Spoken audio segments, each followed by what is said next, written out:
finished filming before we ever started airing, so we really didn't know, what to expect, and we got a sense from the internet that there were people out there that were watching, and they really, really grew up into a family. The mid-90s, I think, were when people got the idea of you can go online and talk to strange people about your interests. The time frame of that certainly benefited both the fandom and perhaps the show. The average Buffy fan is probably the person standing next to you. You have 10-year-old kids who are like, I want to grow up and be like Sarah Michelle Gellar, and you have 58-year-old women who watch it and, will debate, but what was the metaphor there?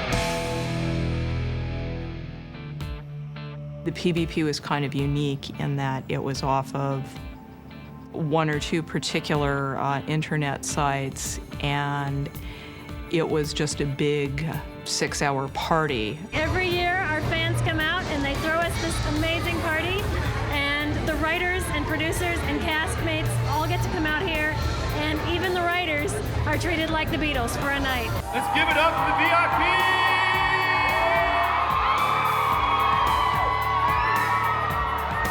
Give it up, boy!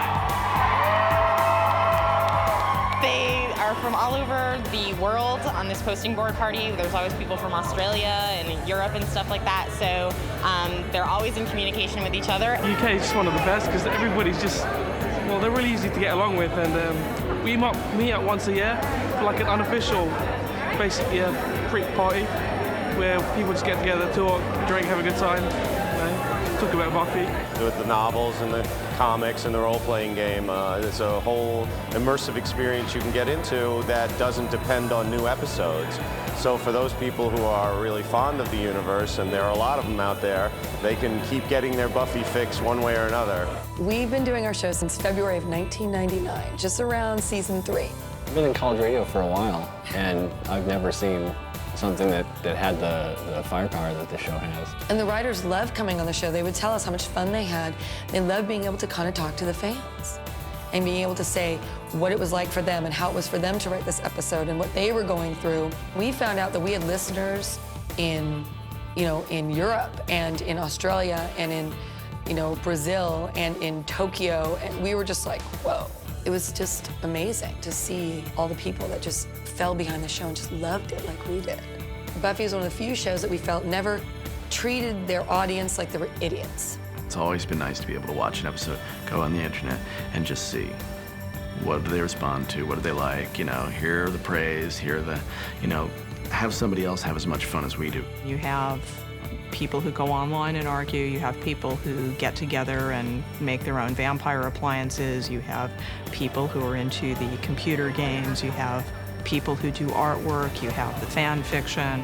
We all felt that we could relate, we could empathize, and we could sort of look at ourselves and find a little bit of Buffy in all of us, or a little bit of the characters in all of us. We have a connection with the internet fan base that is more than just, oh yes, thank you, you're all so wonderful, thank you for coming. We sort of worship at the same altar. Me and my staff are the biggest Buffy nerds alive. It's kind of a home to us too.